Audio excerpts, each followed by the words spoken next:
60 to 70% মানুষের আজকালকার দিনের মেন সমস্যা হচ্ছে ঋণ, লোন, ধার দেনা।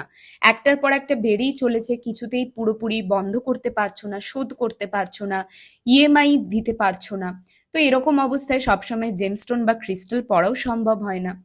তো যেই প্ল্যানেটস এর জন্যই এই প্রবলেম তোমাদের চার্টে থাকুক না কেন, আজকে যেই ঘরোয়া রেমেডিটা আমি তোমাদের সঙ্গে শেয়ার করছি, এটা 40 দিন টানা ফলো করলেই কিন্তু তোমরা তারপর থেকে রেজাল্ট পাওয়া স্টার্ট করবে।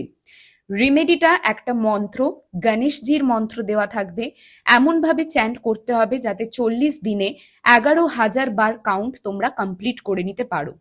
আর একটু সোজা করে যদি বলি, 40 দিনে মন্ত্রটা স্নান করে উঠে পূর্ব দিকে মুখ করে বসে 275 বার করে তোমাদের কিন্তু চ্যান্ট করতে হবে। তবে এই চ্যান্টিংটা করার জন্য তোমাদের স্ফটিকের মালা হাতে নিয়ে সেটার বিটস গুনে তোমাদের মেডিটেটিভ ওয়েতে মনে মনে মন্ত্রটা কিন্তু চ্যান্ট করতে হবে, মুখে উচ্চারণ করে নয়। মন্ত্রটা আমি এখানে স্ক্রিনের ওপর দিয়ে দিচ্ছি। ওম শ্রীম গম রুণহর্তায় গম শ্রীম ওম গণপতায় নমঃ। রেজাল্ট জানাতে আমাকে ভুলবে না, রেগুলার রেমেডিজের জন্য আমাকে ফলো করতে ভুলবে না। আর যারা যারা এই সমস্যায় পড়ে আছো, রিলটা অবশ্যই শেয়ার করে সবার কাছে পৌঁছে দিও।